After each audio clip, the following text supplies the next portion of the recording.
He thought the desert had nothing left to take from him until the ground split open beneath his feet. When former Navy SEAL Cole Bennett was dragged away from a collapsing shed by his German shepherd, Ranger, he never imagined the quake had unearthed a Cold War bunker buried for 60 years. Inside lay letters from a Marine who never came home, and a deed to the last untouched water source in a dying valley. But uncovering the truth awakened powerful enemies. The bank trying to seize a struggling orchard, the state officials determined to bury the past, and a family shattered by decades of loss. As Cole fought to protect the rightful heirs, he also faced the hardest battle of all, reaching out to the daughter who had walked away from him long ago. This is a story of hidden sacrifices, second chances, and a bond between a man and his dog that refused to break. If you're ready for the full journey, follow the channel and comment where you're listening from, or simply write Amen to bless everyone hearing this story today. The desert noon sat heavy on Yucca Valley, a kind of heat that didn't just press against the skin. It crawled inside the bones. Cole Bennett wiped the sweat from his forehead with the back of a calloused hand, the gesture slow and habitual. At nearly 70, Cole moved with the deliberate steadiness of a man whose body had endured far more than most landscapes. His frame was tall, rugged, the broad shoulders and thick forearms of a former Navy SEAL who had never learned how to take life easily. Deep lines carved across his sun-toughened face, the marks of years spent under foreign suns and even harsher memories. His beard, gray with streaks of white, grew rough along a jaw still sharp despite age. He had the look of a man built to weather storms, yet carrying one inside him. Around him stretched acres of sand, brittle shrubs, and the occasional Joshua tree, twisted like something half alive and half cursed.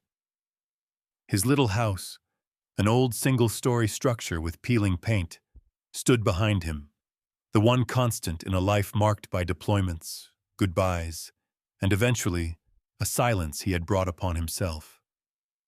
The silence of his daughter, Megan Bennett, who stopped answering his calls years ago. That was the only thing the desert heat couldn't dry out. Beside Cole trotted the only companion he trusted without hesitation.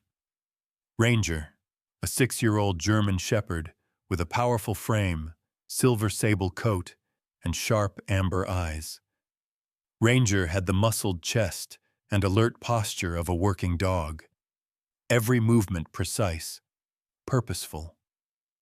But beneath the discipline was a gentleness that surfaced only for Cole, a bond forged from long hikes, long nights, and the quiet companionship of two creatures with more scars than they let on. Ranger's ears twitched constantly, scanning the world the way Cole once taught younger SEALs to do. Cole bent down to adjust a loose hinge on the side of the old shed that sat at the edge of his property. The structure had been there long before he bought the land. Sun-bleached boards, rusted nails, metal roofing barely holding on. Inside lay years of abandoned tools, broken pots, and forgotten items left by previous owners. He always meant to tear it down, but like many things in his life, he kept postponing it. "Should have done this 20 years ago," he muttered, tightening a screw with a grunt. Ranger lay in the narrow strip of shade nearby, panting softly. But something in the dog's posture shifted. His ears shot upward. His muscles tightened. His breathing stopped mid-pant. "What is it, boy?" Cole asked, straightening. Ranger rose, fur along his spine lifting. He took 3 slow steps toward the shed, his gaze locked on the ground beneath it. Then a low growl rumbled from deep in his chest, nothing like his usual warning bark at coyotes. This one was raw, urgent. Cole frowned. Ranger didn't spook easily. The dog was steady as bedrock, even during the wildfires last year when ash fell like snow. If Ranger growled, something was wrong. Cole took one step toward the shed. Ranger lunged. The German shepherd clamped gently but firmly onto the cuff of Cole's faded work jeans and jerked backwards with surprising force. Cole stumbled. "Hey, Ranger, what the hell are you doing?" Cole barked. But the dog didn't release. His eyes, wide, fearful, locked onto Cole's, begging him to move. Ranger tugged again, harder, nearly pulling Cole off balance. Cole's instincts flared. The last time he saw fear like that in another creature's eyes was in Fallujah, inside a collapsing building with a trapped Marine. Ranger was terrified, but not for himself. All right, Cole relented, stepping back several feet. Ranger let go, retreating a few paces, but staying between Cole and the shed. The dog's tail tucked low, his breaths came sharp and fast. A stillness settled across the desert, too still. No cicadas buzzed, no distant hum of traffic. Cole's skin prickled, the air turning unnaturally heavy, thick as if the desert itself was holding its breath. Then the ground moaned. It was not a sound, but a vibration in the teeth, a deep underground grinding that made Cole's vision shake. A lifetime of combat reflexes kicked in, knees bent, muscles coiled, but even a SEAL couldn't brace against the earth itself. The earthquake hit like a freight train. The hard-packed dirt rippled beneath him. The air filled with a sickening chorus of snapping wood, groaning metal, and a roar that sounded like the desert was splitting in half. Cole dropped to his hands and knees as the shed shuddered violently, its metal roof twisting like a wounded animal. "Get back!" Cole yelled, even though Ranger was already sprinting toward the open land, looking back only to ensure Cole followed. Cole crawled backward as the quake intensified. The shed's old foundation, little more than a crude concrete slab, buckled and cracked. Nails ripped free from beams. Wooden walls collapsed inward in a violent implosion of dust, splinters, and rusted tin. The structure fell exactly where Cole had been standing seconds earlier. If Ranger hadn't pulled him, he didn't finish the thought. After what felt like minutes, but was likely only seconds, the ground stilled. A haze of red desert dust drifted around him like smoke. Cole coughed, pushing himself upright, his heart pounding against his ribs with the thud of an old war drum. "Ranger!" he called. Out of the rolling dust came the dog's silhouette, ears up, tail low, pacing anxiously until he reached Cole's side. Ranger pressed his head against Cole's shoulder, whining softly. "Good boy," Cole whispered, his hand sinking into Ranger's thick fur. "You saved my damn life." When the dust settled enough for him to see, Cole turned to the wreckage. The shed was gone, reduced to a pile of twisted metal and shattered timber. But something else gleamed beneath the debris. At the center of the cracked concrete slab, where the earthquake had split it wide open, lay a shape that didn't belong to the desert. A large, rust-coated steel surface, curved and thick like the back of a giant metal beast. A hinge protruded from the fractured earth, industrial, heavy, built to withstand pressure. It wasn't a septic tank. It wasn't piping. It wasn't anything he recognized from civilian life. But as someone who had spent years navigating hidden compartments, weapons caches, and underground structures overseas, Cole knew a hatch when he saw one. A big one. Ranger approached the exposed metal cautiously, sniffing at the seams. His growl returned, low, uneasy, but not panicked this time. More like he sensed history rather than danger. Cole stared at the hatch, the desert sun glaring off rusted steel. The shed hadn't just collapsed. It had uncovered something deliberately buried. something built to stay hidden, something from a different era. Cole felt a slow, familiar tightening in his gut, the instinct that once kept him alive through ambushes and night raids. It wasn't fear, it was awareness. Whatever lay beneath his property wasn't a bomb, it was a secret. And the desert had just chosen this day to reveal it. The hatch looked even larger once Cole cleared away the splintered boards and twisted metal. Rust flaked off in brittle curls each time he touched the surface, and the hinge, thick as a man's wrist, seemed fused to the cracked slab by 60 years of desert heat. Ranger circled the perimeter with cautious steps, tail low, nose twitching as though the hatch exhaled an ancient breath he didn't trust. Cole placed a palm on the steel, feeling its unnatural chill beneath the noon sun. He'd breached compounds in Afghanistan, pried open collapsed structures in Iraq, but never expected to find something like this buried in his own backyard. "All right, old man," he muttered to himself. "Let's see what you're hiding." He climbed into his pickup, a battered Ford with faded blue paint and a heavy-duty winch strapped to the front bumper. The truck was as worn as he was, but like him, it still had enough fight left. Cole backed the vehicle into place, gravel crunching under the tires. His movements were practiced, methodical, the kind of muscle memory only years of SEAL operations could carve into a man.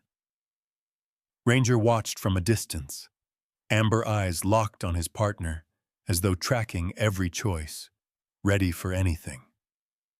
Cole hooked the winch cable to the recessed iron ring embedded in the hatch. The ring was surprisingly intact, stiff but still functional. He tightened the line, stepping back to test the tension. It held. He climbed into the truck's cab and engaged the winch. The cable tightened, humming like a strained guitar string, vibrating with the stubborn weight of time itself. For a moment, nothing moved. Then, with a groan that sounded like metal remembering how to breathe, the hatch shifted. Rust cracked apart. Concrete crumbled. Ranger barked sharply as the hatch tore free of the earth with a violent snap and swung upward, slamming against a mound of collapsed debris. A hollow darkness yawned beneath. Cole shut off the engine and walked to the opening. The desert wind couldn't reach down into that throat of black, and the stale air rising from the hole smelled like dust, machine oil, and forgotten years. He retrieved his flashlight and knelt beside the edge. "Stay back, Ranger," he said quietly. But the German shepherd didn't retreat far, planting himself at Cole's shoulder, determined to watch every second. Cole descended the narrow concrete staircase, the walls cool beneath his fingertips. Each step carried a faint echo, the sound bouncing off buried walls as if the bunker were waking up after a long sleep. At the bottom stood a blast door, thick steel, industrial, slightly ajar. Cole nudged it open with a cautious push. What his light revealed stole the breath from his lungs. The bunker was intact, sealed away like a time capsule. Shelves lined the walls, stacked with canned goods whose labels faded into muted pastels. A wool blanket lay folded on a metal cot. A laminated map of Yucca Valley hung beside a locker. The calendar on the table, yellowed, dusty, displayed one date, October 22nd, 1962, the height of the Cuban Missile Crisis, the day the world nearly burned. Cole moved carefully, scanning the room with both a soldier's suspicion and a man's quiet awe. On the table sat a wristwatch with a cracked leather strap, its hands locked forever at 5:17. He had seen watches like this in old SEAL training films. Simple, rugged, meant for the field. Someone had taken it off deliberately. Ranger descended the stairs behind him, nails clicking softly, nose flaring with curiosity. He wasn't afraid, but he stayed pressed close against Cole's leg, a living shadow. On the far corner of the table lay a steel ammunition can, olive drab, the paint chipped but surprisingly preserved. It was heavier than it looked when Cole lifted it, thick with the weight of something important. He unlatched the top, the metal snapping open with a gasp of stale air. Inside, wrapped in a protective sleeve, was an official document, a deed granting perpetual groundwater rights spanning a vast swath beneath Yucca Valley. Cole scanned the page twice, eyebrows drawing down. This is worth more than the whole damn valley, he whispered. Why would someone hide this? Beneath the deed lay a bundle of letters tied with twine, the envelopes brittle at the corners. The handwriting on the front, though faded, belonged to a steady hand. To my dearest Alice and our little Emily. Cole closed the can slowly. Whatever story had started here was not just history, it was personal. By late afternoon, Cole drove the documents to the VFW post 10 miles away. The Veterans of Foreign Wars building was a modest, sand-colored box, with a sun-bleached flag hanging stubbornly above the doorway. Inside, the air was cool, tinged with coffee, old wood, and the residue of decades of cigarette smoke. Behind the bar stood Ray Alvarez, a former Army medic in his late 50s, thick-bodied with close-cropped salt-and-pepper hair and a permanent 5 o'clock shadow.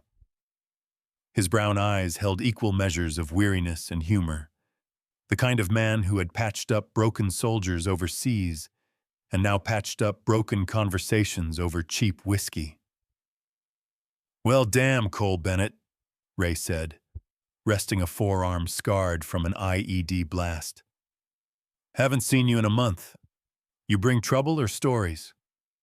"Both," Cole replied, placing the ammo can on the counter. Ray raised an eyebrow. "Looks Cold War." "It is," Cole said. "And I need someone who knows records." Ray's gaze softened. "I know a guy." He disappeared into the back to place a call. Minutes later, the door swung open and a man stepped in. A tall, lean figure in his late 30s, with sandy hair combed neatly to the side. His clothes, button-down shirt tucked into pressed slacks, seemed too formal for the VFW's dim interior. But the way he carried himself told another story. Darren Collins, Ray, introduced him. Worked for the local bank, but served 2 tours in Iraq as a logistics officer. His face was youthful, but the creases around his eyes, etched by sandstorms and sleepless nights, betrayed experience far older. "Ray says you've got something interesting," Darren said, with a handshake firm and respectful. Cole studied him. Darren had a calm, almost meticulous demeanor, the kind of man who double-checked every line on a form and every detail on a mission plan. But beneath the neat exterior was an unmistakable tension, a man torn between duty to a civilian job and the moral compass forged in combat. Cole opened the ammo can. Darren's eyes widened as he scanned the deed and the letters. "Where the hell did this come from?" "Buried under my shed," Cole answered. Darren exhaled. "Thomas Hale, Marine Corps Corporal. I remember hearing about Hale when I was digging through old local archives. Give me 24 hours. I'll run this through some contacts." True to his word, Darren returned the next evening, shoulders heavy with what he had learned. "Thomas Hale was deployed to Vietnam late '62, he said quietly. "Killed in action November '63.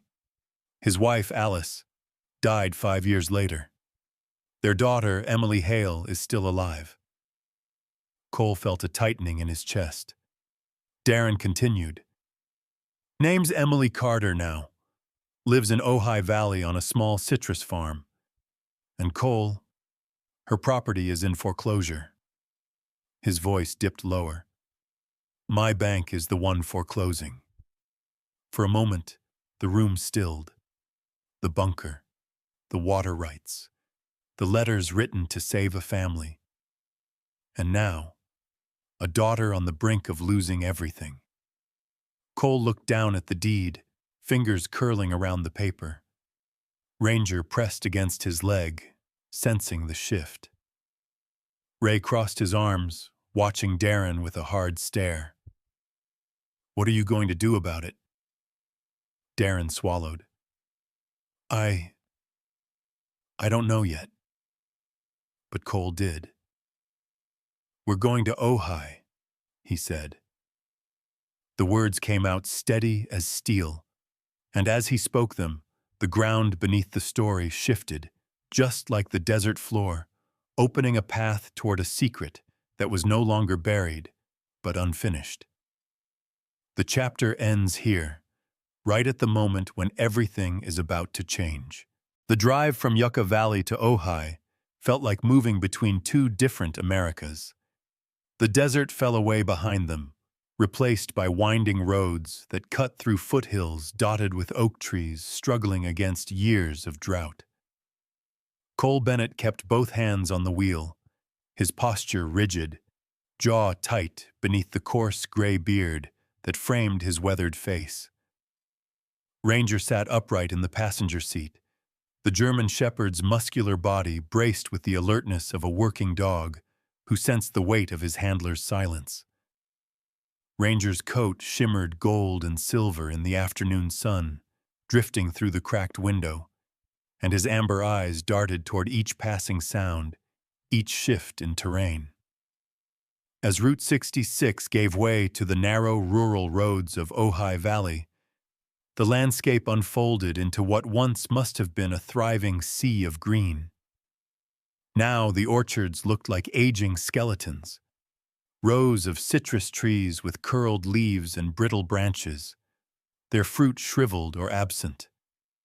The irrigation ditches running parallel to the dirt road were nothing more than long scars of cracked mud.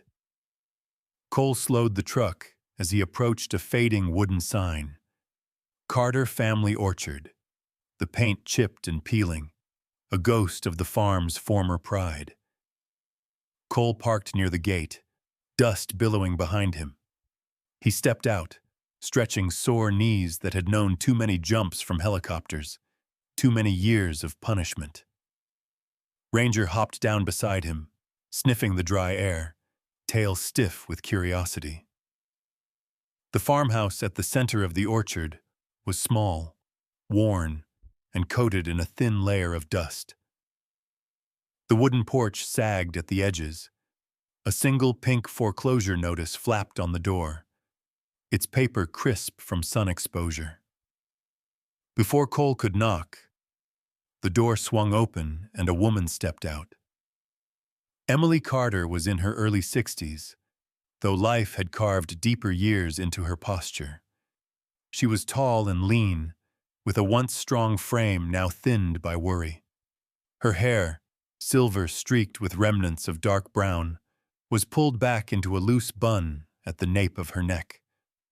The sun had given her skin a tough, weathered texture, and fine wrinkles gathered beneath her eyes that were a penetrating shade of blue-gray and carried a lifetime of disappointment. She held herself like someone waiting for the next blow rather than someone hoping for mercy. "We're not taking visitors," she said sharply. Her voice was rough but carried a strength that hadn't yet been broken. She narrowed her eyes at Cole's truck, taking in the dusty plates, then scanned his broad shoulders and military posture.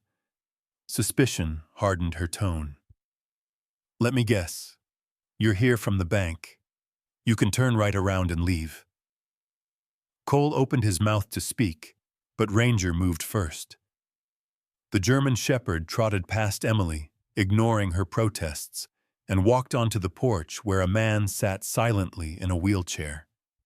He was thin, frail, with sunken cheeks and a graying beard neatly trimmed along a narrow jawline. His eyes, soft brown but distant, stared into nothing, the emptiness of someone whose mind had dimmed since a devastating stroke. His name, Cole would soon learn, was Mark Carter. Ranger approached with gentle steps, tail lowered in respect.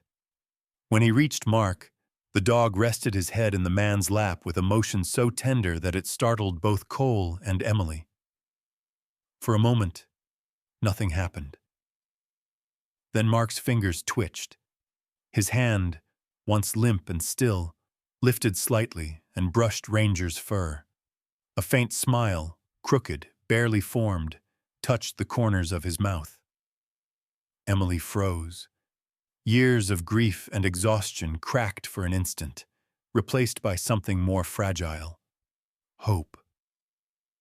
A high-pitched laugh erupted as a little girl burst out the front door. She couldn't have been older than 7. Her hair was a cascade of curly red-gold strands, tied messily with a purple ribbon. Her skin was pale and freckled, her cheeks rosy from playing in the sun. Her name was Lucy Carter, and she carried with her an energy that didn't match the sorrow resting over the orchard. "Mom, there's a dog!" Lucy shouted joyfully as she flung her arms wide and threw herself toward Ranger. "Lucy!" Emily reached out instinctively, but Ranger gently nudged his head into the girl's chest, sending her into a fit of giggles. The dog licked her cheek once, causing the little girl to squeal. Cole removed his hat and held it respectfully against his chest. "Ma'am," he began, "I'm not from the bank. My name is Cole Bennett. I found something. Something that belongs to you." Emily's expression transformed from suspicion to confusion to guarded caution. She studied him more closely. His steady gaze, the disciplined tension in his stance, the scars along his forearms. She recognized the quiet aura of a man shaped by service. It didn't soften her entirely, but it shifted something.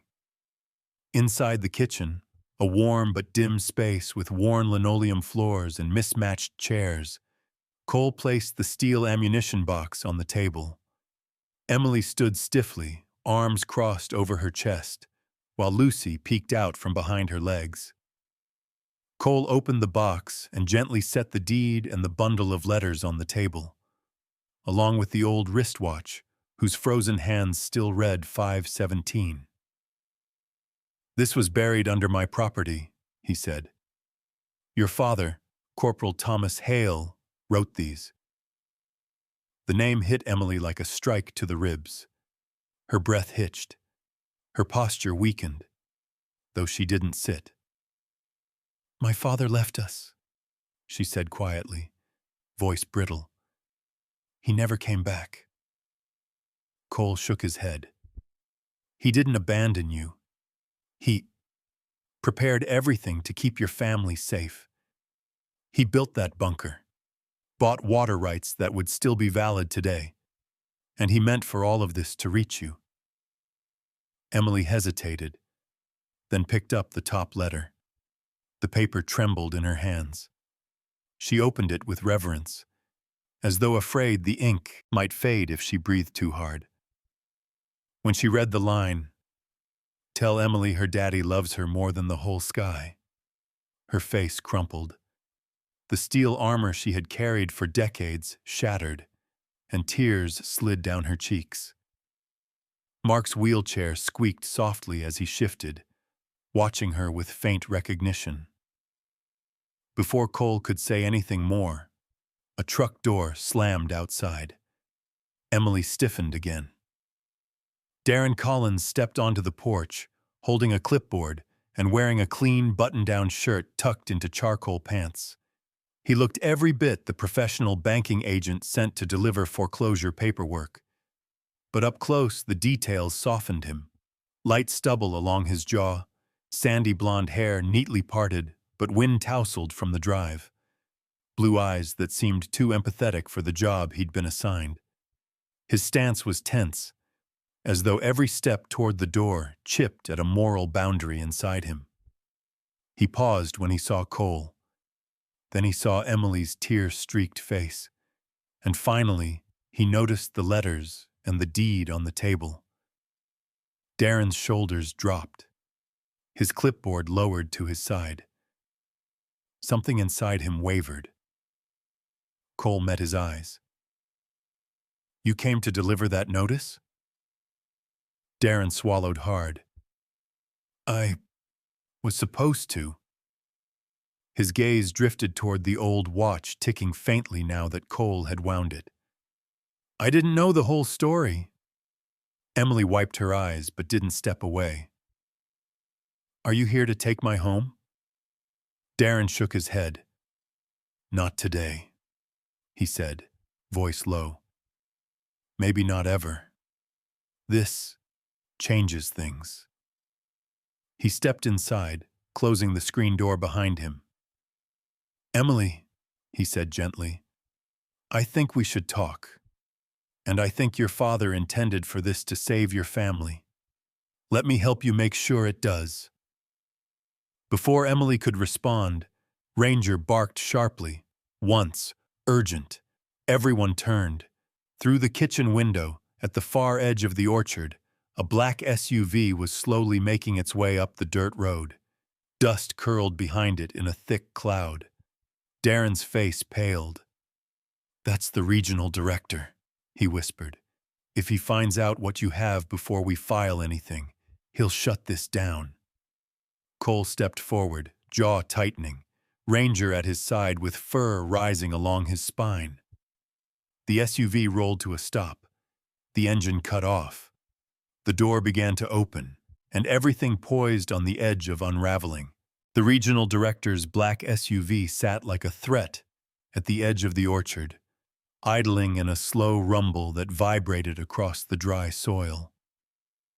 Cole stood at the window beside Ranger, the German shepherd's fur raised in a silent warning. But after several tense seconds, the engine cut off and the vehicle turned around, disappearing back down the dusty road without a single door opening. The threat wasn't gone. It was merely delayed.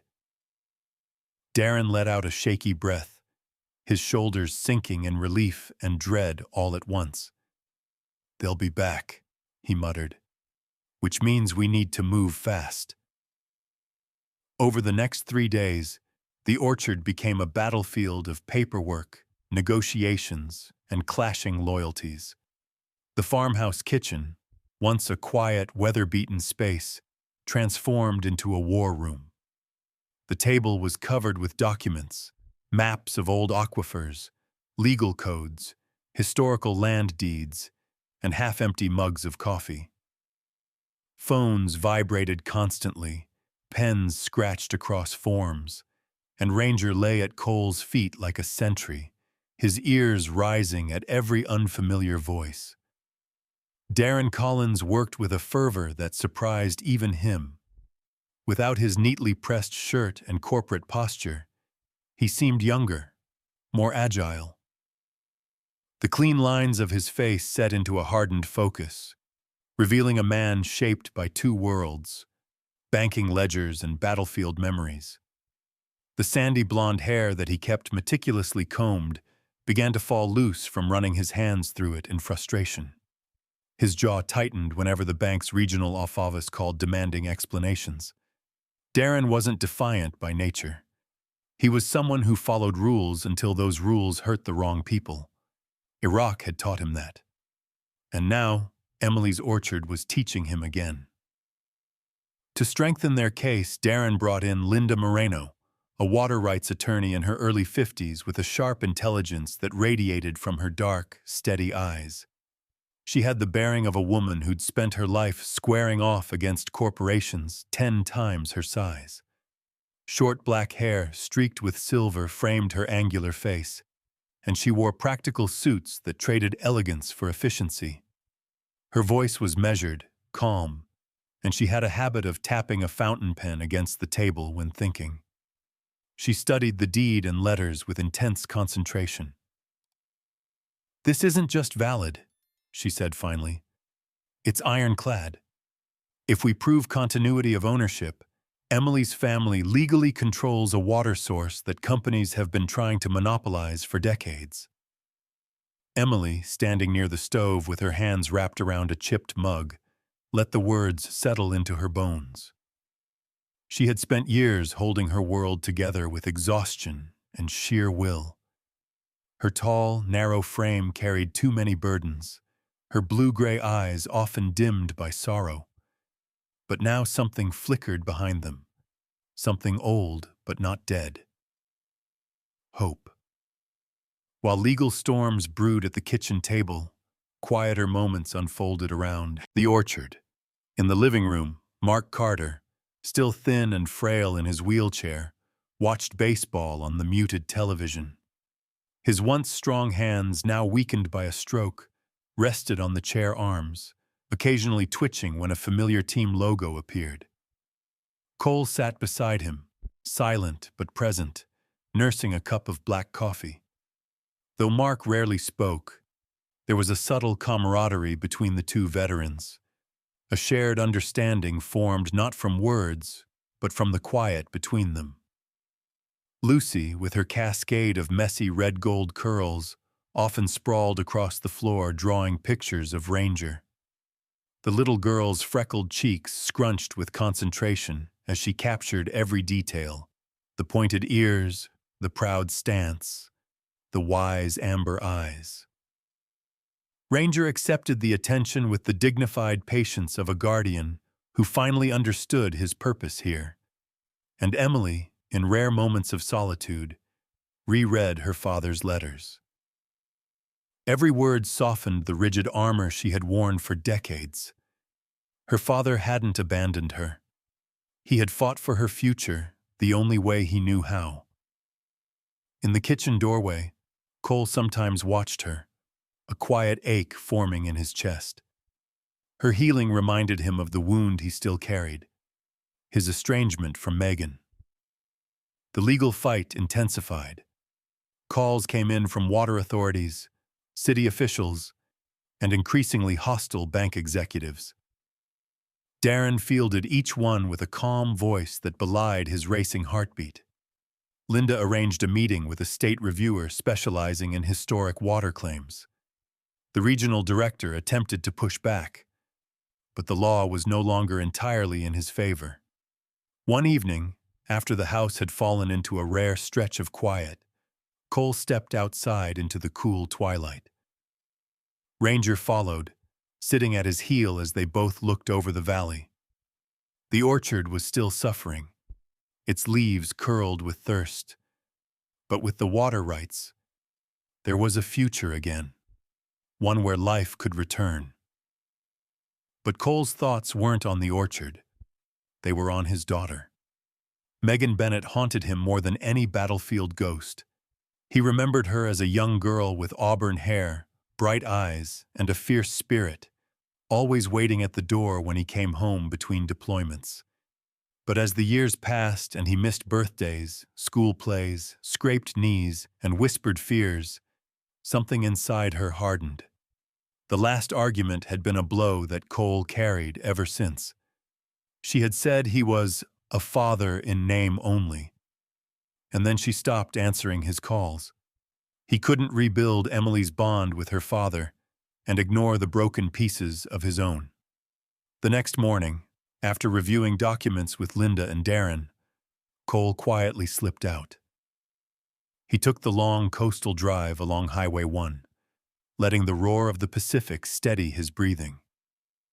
Ranger sat in the passenger seat, head out the window, ears flapping in the wind. Cole pulled over at a scenic overlook. Waves crashed below, sending mist into the air. The sun dipped low, casting the ocean in molten gold. He stood with his elbows on the guardrail, phone in hand, thumb hovering over Megan's number. He had faced enemy fire, collapsing buildings, and darkness beneath foreign sands. But nothing terrified him like this call. Ranger nudged his hand gently with his nose, as though reminding him that courage didn't vanish with age. Cole drew a deep breath and pressed the button, The phone rang. Once, twice, 3 times. His chest tightened with each second of silence. Then a voice answered. "Dad?" His breath hitched. Her voice was older, steadier, but he could still hear the little girl inside the woman she'd become. "Megan," he said, voice unsteady. I'm sorry. For all of it. I should have been there. I want to fix this. If you'll let me." A long silence stretched across the line. He imagined her standing in her kitchen somewhere on the East Coast, arms folded, wrestling with every old wound he had caused. "You have a grandson," she finally said, voice cracking. "His name is Owen. I don't want him growing up not knowing who you are." Cole closed his eyes, a tremor running through him. "I'd like to meet him," he whispered. Before Megan could respond, a car door slammed in the distance behind him. Loud, sharp. Ranger growled, ears pointed toward the parking lot. Cole turned. A tall man in a Navy suit stood beside a government-marked sedan, scanning the overlook before locking eyes with Cole. He was in his mid-40s, short brown hair slicked neatly back, with a firm jaw and a stern military posture that didn't match the civilian suit. His tie was loose as though he had rushed here, and his expression carried a hardened determination. He was not a tourist. The badge clipped to his belt confirmed it. State Water Enforcement Division. "Mr. Bennett?" the man called out. His tone wasn't friendly. "We need to talk, now." Cole tightened his grip on the phone as Ranger stepped protectively in front of him, teeth bared in a low warning. The man took another step forward. "It's about the water rights claim, and the trouble you've just started." The wind howled across the cliffside. Cole realized this war had only begun. The agent from the State Water Enforcement Division stood rigidly against the ocean wind. His Navy suit tugged at the seams by the salty air. His name was Gavin Stroud, a man in his mid-40s with sharp cheekbones, a square jaw dusted with dark stubble, and eyes the color of gunmetal, steady, uncompromising. His posture carried the imprint of someone who once lived a stricter life, perhaps military, perhaps law, and never fully shed the instinct to stand like a sentinel. He held a leather folder under one arm, as though it were both shield and weapon. Cole didn't move. Ranger positioned himself between the two men, shoulders squared, amber eyes locked onto the stranger. The German shepherd's tail was still, the stance protective but controlled, the kind of discipline only a dog bonded to a veteran could possess. Gavin approached slowly. "You've caused quite a disruption, Mr. Bennett," he said. His voice was low, gravelly, shaped by years of speaking in rooms where every word mattered. "A dormant water claim from 1962 resurfacing now? It has the entire regional board scrambling." Cole didn't waver. If the claim is legitimate, then they shouldn't be scrambling. Gavin's expression didn't shift, but his jaw clenched faintly. Legitimate doesn't always mean convenient. Before Cole could answer, Gavin lifted the leather folder. "I'm not here to shut you down. Not yet. But everything you're touching is politically volatile. Water in Southern California is more valuable than anything you can pull out of the ground." Cole understood the warning beneath the words, but he also sensed something else. Gavin wasn't just a bureaucrat. There was weight behind his voice, the weight of a man who had seen people crushed under systems they didn't understand. "What do you want?" Cole asked. "I want the truth," Gavin replied. "And I want him to make sure no one gets hurt because they dug too deep, literally or legally." Gavin's presence added a new layer of danger, but also a strange sense of possibility. He didn't extend a hand of friendship, but neither did he come as an enemy. He came as something far more unpredictable, a man with power, conscience, and divided loyalties. The conversation ended when Cole's phone buzzed again, Megan's voice breaking through the static of years. "Dad?" she said softly. "Come home when you can. I want to talk." It was the quiet surrender of a long-fought war. From that moment, life began to shift. Months passed, and with them came meetings, presentations, hearings, and legal battles that stretched across county lines. Gavin Stroud appeared at nearly every hearing, not as adversary but as overseer, observing, questioning, and occasionally intervening when the bank pushed too aggressively. His neutral stance frustrated everyone, which told Cole he was doing his job right. Darren Collins fought harder than anyone expected. The transformation was nearly physical. The tension that once tightened his shoulders softened, the guilt that shadowed his blue eyes gradually fading. His sandy blonde hair grew slightly longer, less rigidly styled, as though shedding the corporate mold piece by piece. After the final hearing closed, he dropped a resignation letter on the regional director's desk without a tremor in his hand. Linda Moreno was relentless. Her sharp voice echoed through boardrooms and conference halls, slicing through arguments with the precision of a seasoned litigator who had no patience for corporate greed. The dry Sierra winds tangled her salt and pepper hair during field inspections, but her resolve never wavered. "This," she told the water board during the last hearing, "is not a relic.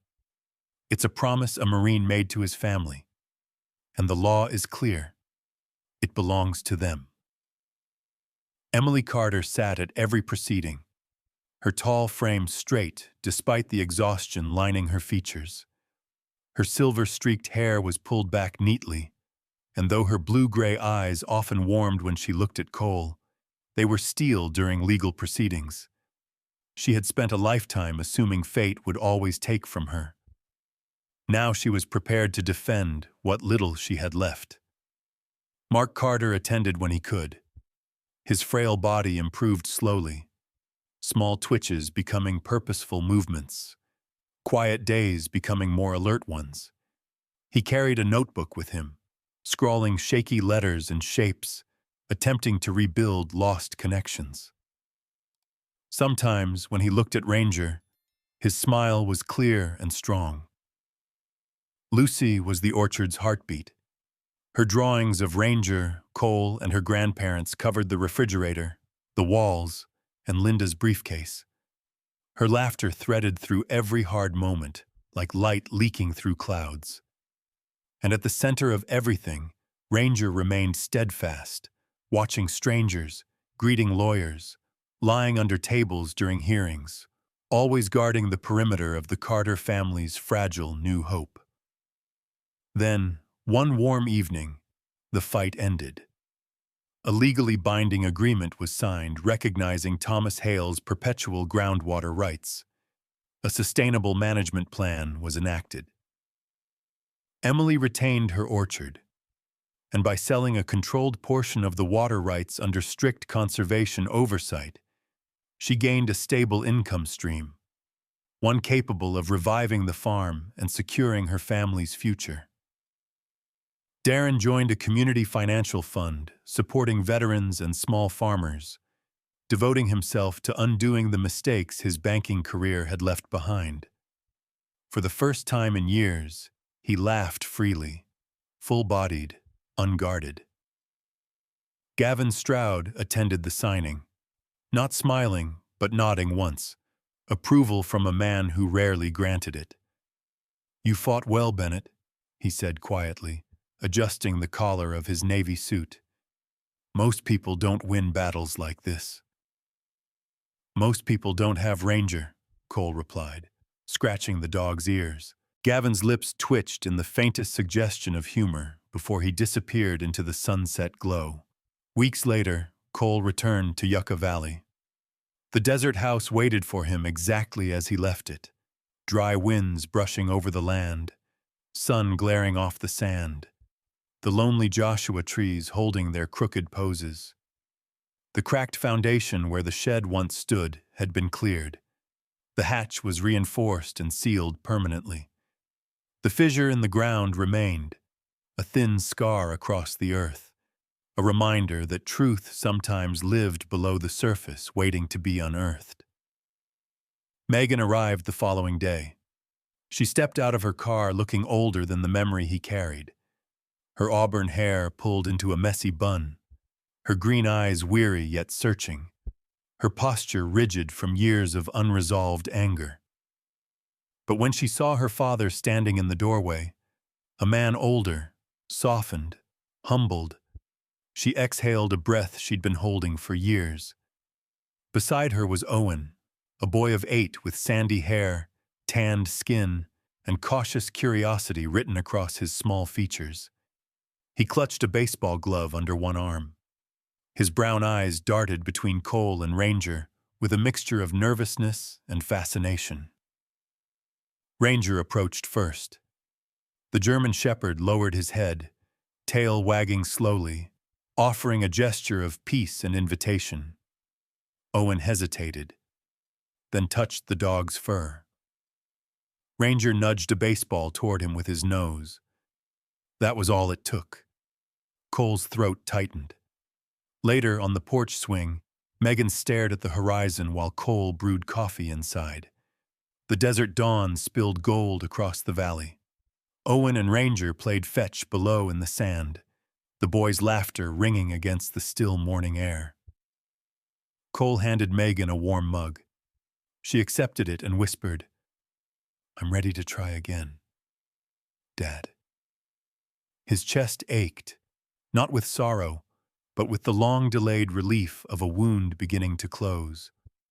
As the sun climbed, Cole lifted his wrist. A new watch gleamed there, simple, ticking steadily. He no longer wore the frozen one from the bunker. He had let the past rest. This watch was for moving forward. The crack in the earth remained at the far end of the yard. But around it? Life. Laughter. A dog's bark. A grandfather meeting his grandson. Water beneath the valley. And a love no longer buried, flowing again like the mended veins of the desert. The story ended with dawn breaking, the promise of a future carved from truth, sacrifice, and the courage to begin again.